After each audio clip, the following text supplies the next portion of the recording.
मैंने आप लोगों को बताया था कि एंटीबॉडीज की स्ट्रक्चर के बारे में। आप बताना है कि प्रतिरक्षा प्रतिक्रिया की प्रमुख विशेषताएं क्या होती है। तो प्रतिरक्षी प्रतिक्रिया, जब प्रतिरक्षी इम्यूनिटी पावर की प्रतिक्रिया जब होती है तो उसकी प्रमुख विशेषता क्या होती है। तो प्रतिरक्षी अनुक्रियाएं जंतुओं को विशिष्ट प्रकार के प्रोटीन या एंटीबॉडीज उत्पन्न करने के लिए प्रेरित करते हैं।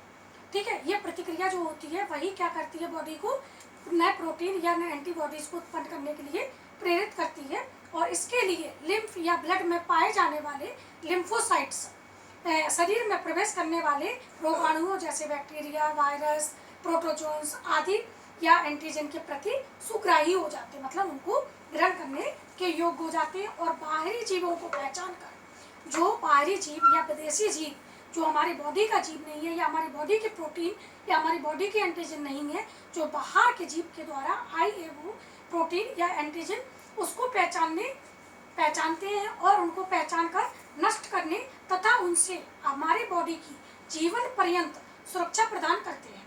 अतः प्रतिरक्षी प्रतिक्रिया की ये मुख्य विशेषता होती है।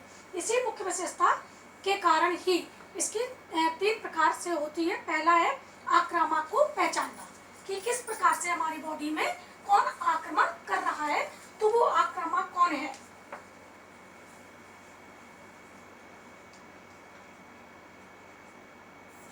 आक्रामक को पहचानना।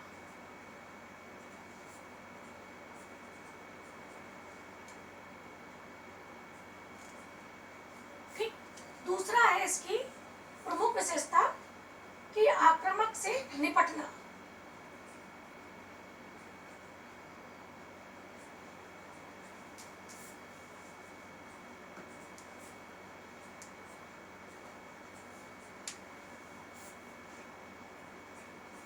तीसरा है आक्रामक को याद रखना।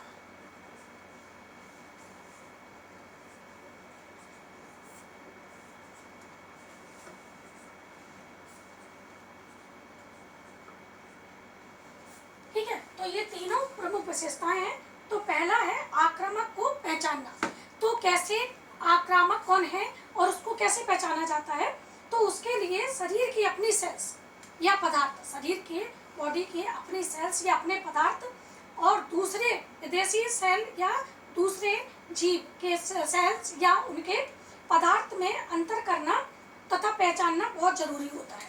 कि बॉडी इसको पहचान पाती है कि ये उसकी बॉडी का ही पार्ट है या बॉडी की ही सेल्स है या किसी दूसरी बॉडी की सेल्स है, तो उसमें पहचानना बहुत जरूरी है। इसके बाद प्रतिरक्षी उसको नष्ट करने के लिए लिम्फोसाइट सेल्स कार्य करती है। फिर जो बाहरी सेल्स या बाहरी पदार्थ या प्रोटीन हमारी बॉडी में आई है उसको प्रतिरक्षी नष्ट प्रतिरक्षी उसको नष्ट करने के लिए लिम्फोसाइट सेल्स कार्य करती है। सबसे पहले एंटीजन प्रतिरक्षा प्रतिक्रिया शुरू करते हैं।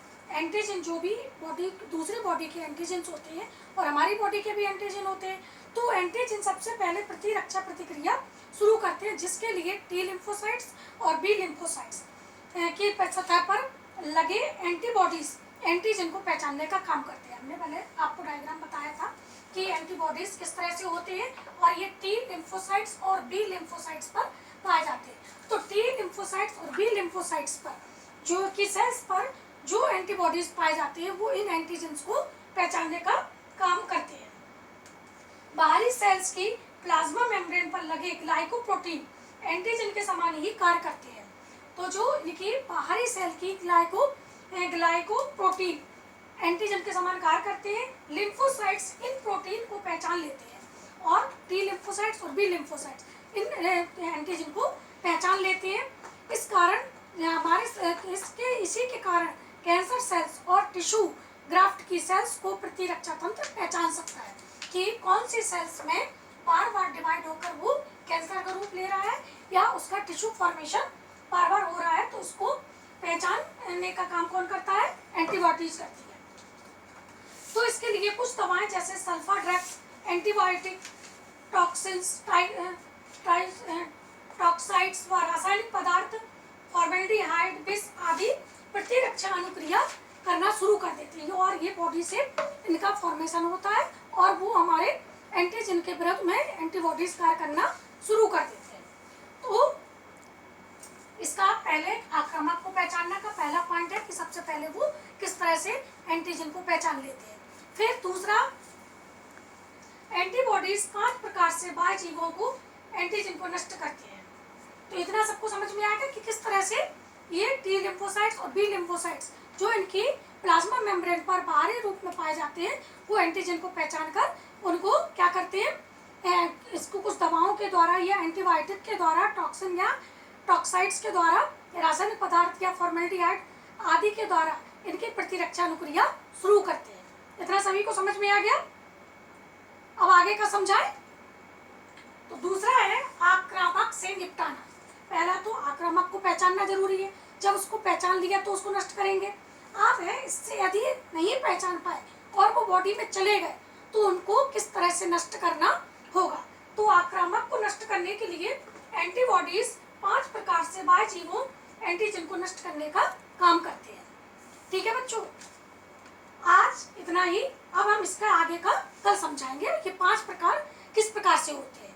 ठीक है बच्चों, ओके।